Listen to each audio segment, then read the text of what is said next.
हाँ जी बेटा, हम लोग थर्मोडायनेमिक्स पढ़ रहे थे। लास्ट लेक्चर में हम लोगों ने डेफिनेशन पढ़ी थी, कुछ एक्सटेंसिव इंटेंसिव प्रॉपर्टीज के बारे में पढ़ा था, किस तरह से आपने पता लगाना। ठीक है, एक छोटा सा एग्जांपल लेते हैं आप, उसको रिव्यू करने के लिए थोड़ा सा। जैसे मैंने एक सिस्टम ले लिया बेटे, ठीक है, इस सिस्टम का पर्टिकुलर कुछ टेम्परेचर है, ठीक है, T stands for temperature, V stands for volume, N stands for number of moles, M is mass, P is pressure, H is enthalpy, heat, H is heat, E is enthalpy and S is entropy. मैंने सब कुछ लिया है, ठीक है। मैं कह रही हूँ बेटे, मैंने इस सिस्टम को आधा कर दिया, इस सिस्टम को डिवाइड कर दिया मैंने, divide into 2 equal parts. 2 equal parts में मैंने इसको डिवाइड कर दिया। क्या क्या चीज डिवाइड होगी जरा देखिए। वॉल्यूम डिवाइड हो गया बेटे, वॉल्यूम क्या हो जाएगा V/2। Number of moles divide हो जाएंगे बेटे, बोलो। मास डिवाइड हो जाएगा। प्रेशर डिवाइड होगा, प्रेशर डिवाइड नहीं होगा। टेम्परेचर डिवाइड होगा, नहीं होगा। Enthalpy divide, sorry heat divide हो जाएगी, एंथैल्पी भी डिवाइड हो जाएगी और एंट्रोपी भी डिवाइड होगी। ठीक है, तो आपको मैंने लास्ट लेक्चर में बताया था, क्या बताया था, एक्सटेंसिव प्रॉपर्टीज कौन सी होती है। What do you mean by extensive properties? जिनका सम ऐड मल्टीप्लाई डिवीजन करें तो वो एक्सटेंसिव हो। वैसे कौन सी होती है, जैसे किस चीज पे डिपेंड करती है एक्सटेंसिव प्रॉपर्टीज? और इंटेंसिव, श्योर है? इंटेंसिव क्वांटिटी पे डिपेंड करती है या नेचर पे? इंटेंसिव किस पे डिपेंड करती है? नेचर पे। हमने बोला था इंटेंसिव किस पे डिपेंड करती है बेटे? नेचर पे। और एक्सटेंसिव किस पे डिपेंड करती है? क्वांटिटी। करा था ना हमने ये।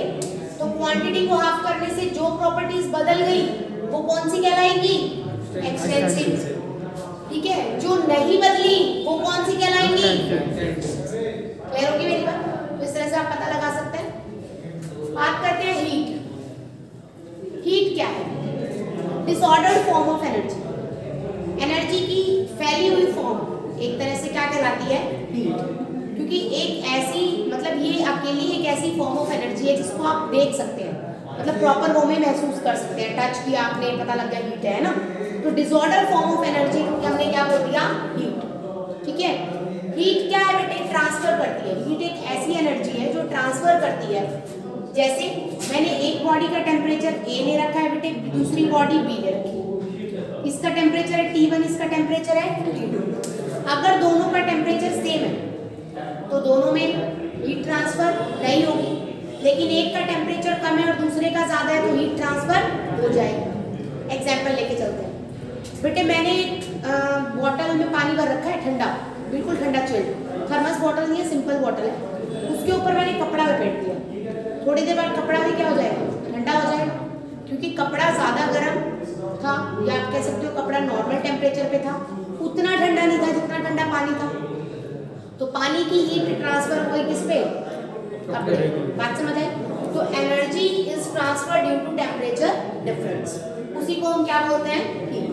ठीक है, आइयूपेक कन्वेंशन की अगर मैं बात करूं, मेरे सिस्टम के अंदर मैं हीट डाल रही हूं तो वो हीट ली जाएगी बेटे पॉजिटिव, और अगर सिस्टम में से हीट निकल रही है तो मैं उसको रिलेशन में कैसे लूंगी? नेगेटिव। इनका काम क्या है? अभी आगे जब आप डेरिवेशन डिराइव करेंगे तब ये चीजें यूज होंगी। ठीक है बेटा। हीट कैपेसिटी, मेरा कोई भी सिस्टम है बेटे, कोई भी सब्सटेंस है, उसके टेम्परेचर को 1 डिग्री बढ़ाने के लिए, जैसे मैं ये बोल रही हूँ इसका टेम्परेचर 20 डिग्री सेल्सियस है, तो इसका टेम्परेचर 21 डिग्री सेल्सियस करने में जितनी हीट आपको देनी पड़ेगी वो क्या कहलाएगी? Heat capacity. क्लियर है? किसी भी सब्सटेंस का, किसी भी सिस्टम का टेम्परेचर 1 डिग्री सेल्सियस या 1 केल्विन बढ़ाने के लिए आपको जो भी हीट देनी पड़ती है वो क्या कहलाएगी? Heat capacity. अब हीट इज इक्वल टू होता है C इंटू में delta T. Heat is equal to क्या होता है? C इंटू में डेल्टा टी। क्या है बेटे? हीट है। C क्या है? आपकी हीट कैपेसिटी है।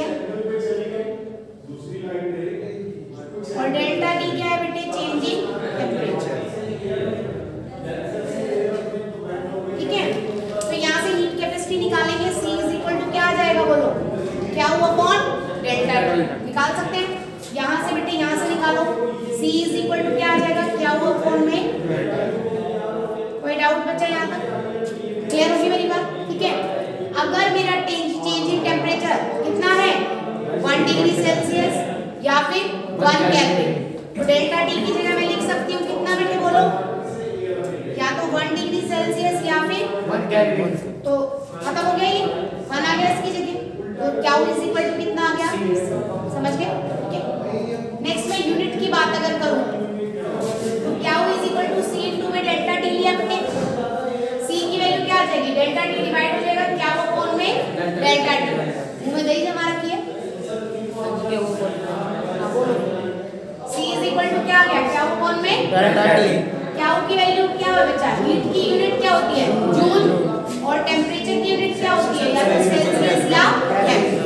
तो इसकी C की यूनिट क्या हो जाएगी, जूल अपॉन या जूल अपॉन। क्लियर होगी मेरी बात? हीट कैपेसिटी आपकी एक एक्सटेंसिव प्रॉपर्टी है बेटे, हीट कैपेसिटी आपकी क्या है, एक्सटेंसिव प्रॉपर्टी है, तो किस पर डिपेंड करती है, क्वांटिटी, किस पर डिपेंड करती है, क्लियर होगी मेरी बात? नेक्स्ट मैं बात करती हूँ, हीट कैपेसिटी आपकी दो टाइप्स की होती है, CV एंड CV। अगर मैं सिस्टम का वॉल्यूम क्या रख दूं बेटे, कांस्टेंट, तो मेरी हीट कैपेसिटी क्या हो जाएगी, एट कांस्टेंट वॉल्यूम।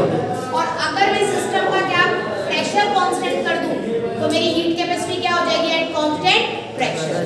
क्लियर होगी मेरी बात? ठीक है, उसके बाद है मॉलर हीट कैपेसिटी क्या होगी। बच्चा मॉलर जो वर्ड है ना, वो उस चीज के लिए लगता है जब आपका सिस्टम के अंदर 1 मोल।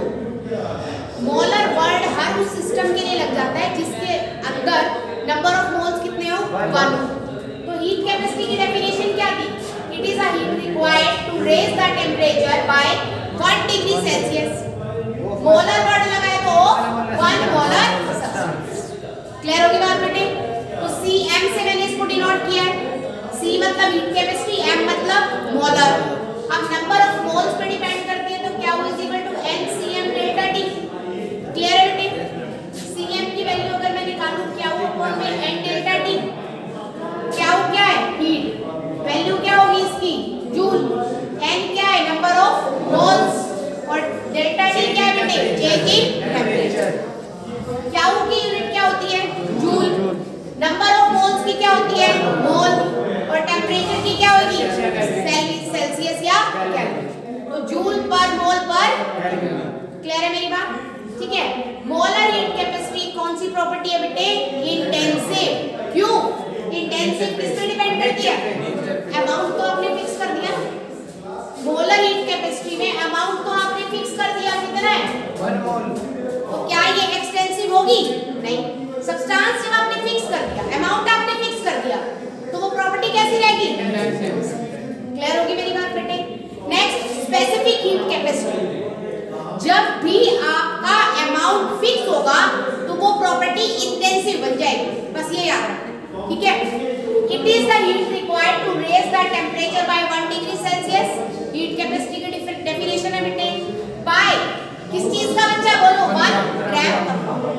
अमाउंट डिफाइन कर दिया, इंटेंसिव है या एक्सटेंसिव है, इंटेंसिव। क्लियर होगी मेरी बात? ठीक है, क्या इज इक्वल टू मास पे डिपेंड कर रहा है, तो ms डेल्टा T बेटे, ठीक है? S मेरा स्पेसिफिक हीट कैपेसिटी है, S की वैल्यू होगी क्या हुआ upon m delta T। Clear बच्चा? क्या होगी हीट की यूनिट क्या है, जूल, मास किस में होगा, डेल्टा T किस में, केल्विन या डिग्री सेल्सियस। क्लियर है मेरी बात? यूनिट होगी जूल पर ग्राम केल्विन। क्लियर है? नेक्स्ट इंटेंसिव प्रॉपर्टी, समझ आ गया आपको क्यों, क्योंकि अमाउंट आपने पहले से ही फिक्स कर दिया, ठीक है? स्पेसिफिक हीट कैपेसिटी भी दो तरह की होती है, constant volume and constant pressure. तो यहाँ से आपको पता लगा कि हीट कैपेसिटी एक्चुअलिटी में सीधा सीधा है क्या वो अपॉन डेल्टा T, है ना बेटा? C इज इक्वल टू क्या है, क्या वो अपॉन डेल्टा T। अब ध्यान दीजिए, आइसोकोरिक, आइसोकोरिक के अंदर मतलब वॉल्यूम कांस्टेंट है, तो C को रिप्रेजेंट करेंगे CV से।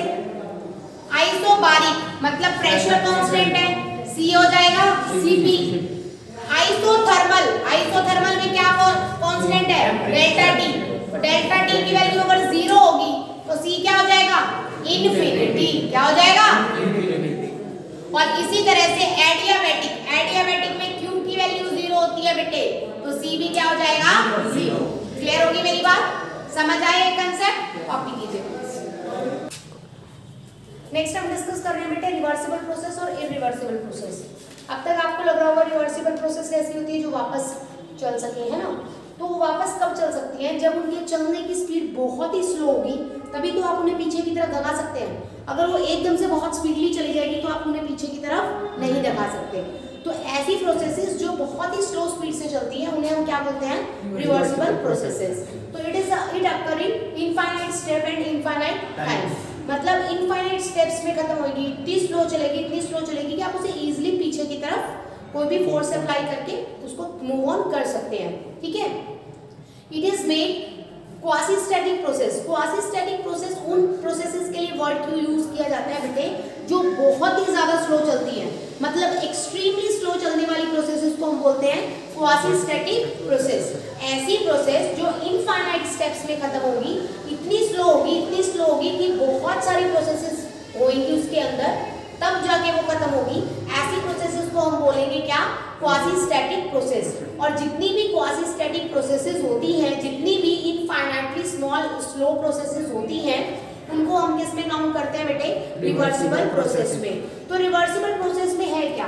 जैसे बेटे मेरे पास एक ना यहाँ पे गैस भरी हुई है और मैंने यहाँ पे एक पिस्टन लगा रखा है, मैंने ऊपर एक थैली लगा रखी है जिसमें मेरी रेत भरी हुई है, उसमें मैंने छोटा सा छेद कर दिया, तो उसमें से धीरे धीरे रेत इसके ऊपर गिर रही है बेटे। तो क्या एकदम से पिस्टन नीचे की तरफ चला जाएगा? नहीं, वो थोड़ी रेत अगर गिर रही है तो वो थोड़ा पिस्टन ना के बराबर मूव करेगा ना बेटे। इसका मतलब पिस्टन को नीचे आने में इनफाइनाइट स्टेप लगेंगे और इनफाइनाइटली टाइम लगेगा। ये चीज क्लियर हुई?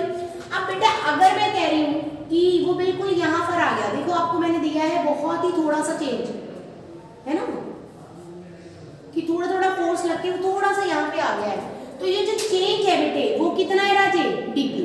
चेंज कितना है बच्चे? डीपी। वॉल्यूम में चेंज नहीं है, प्रेशर में, क्योंकि ऊपर एक पी एक्सटर्नल लग रहा था बेटे, नीचे गैस का प्रेशर लग रहा था बेटे, तो इसका मतलब पी एक्सटर्नल थोड़ा सा ज्यादा हो गया, इसी वजह से पिस्टन थोड़ा सा नीचे की तरफ खिसक गया, है ना। कितना चेंज आया? पी एक्सटर्नल में से P gas is equal to कितना हो गया बेटे? डीपी। क्लियर होगी मेरी बात? या आप ये कह सकते हैं कि P एक्सटर्नल में से अगर मैं ये चेंज घटा दूं तो मेरा क्या आ जाएगा? P ऑफ गैस आ जाएगा। बात समझ आई बेटे? कोई डाउट तो नहीं? आपको अच्छे से दिख रहा है कि P एक्सटर्नल और P of gas, pressure of external and pressure gas दोनों इक्वल थे। मैंने ऊपर रेत थोड़ा सा डालना शुरू किया जिससे ऊपर का प्रेशर बढ़ गया, तो दोनों को इक्वल करने के लिए मुझे P एक्सटर्नल में से थोड़ा सा एक्स्ट्रा प्रेशर क्या करना पड़ेगा? सब्ट्रैक्ट करना पड़ेगा।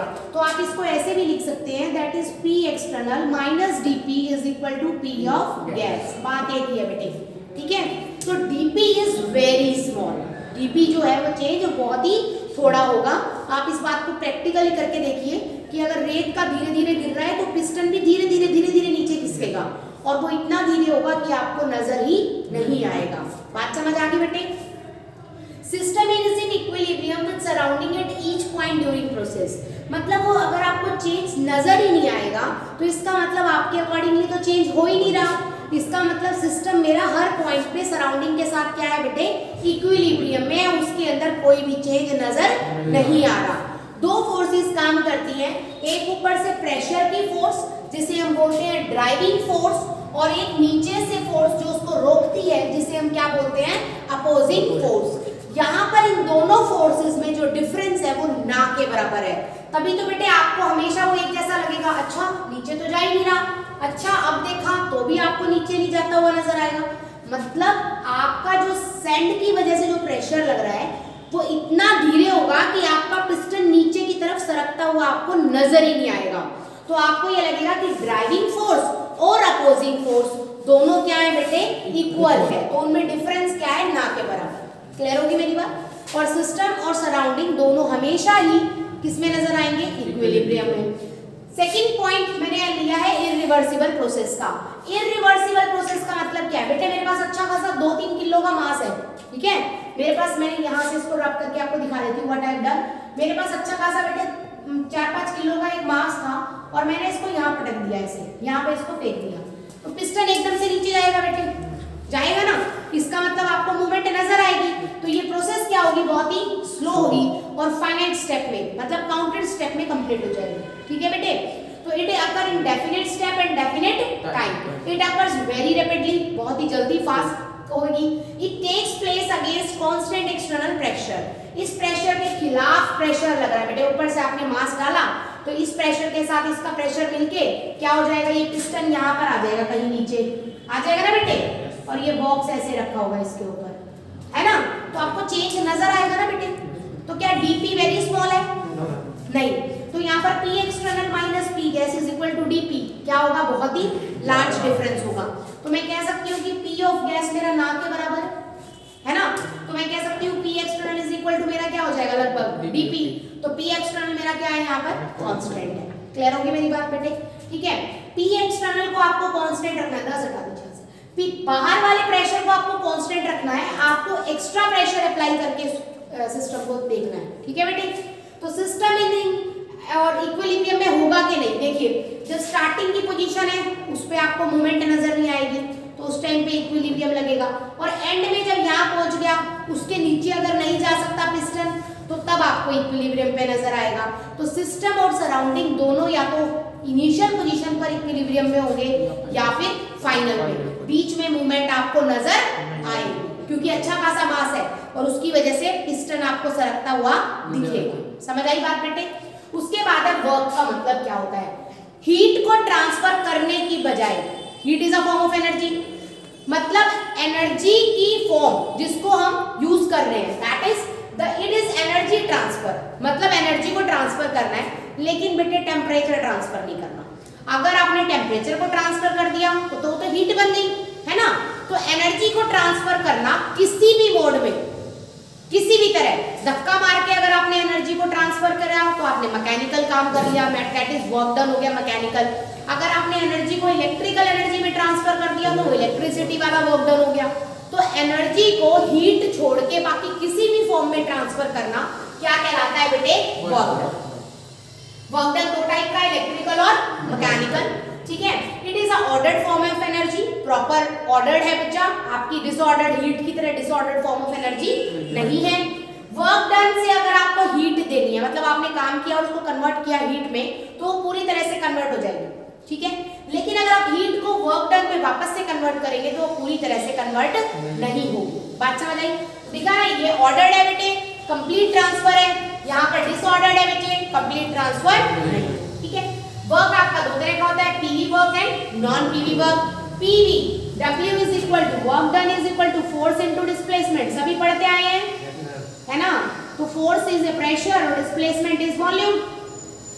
एक तरह से तो धक्का मारने वाला काम, that is mechanical work done, आपका क्या होगा बेटे, पीवी वर्क डन, और नॉन पीवी में आप इलेक्ट्रिकल वर्क डन कर सकते हैं। समझ आई बात?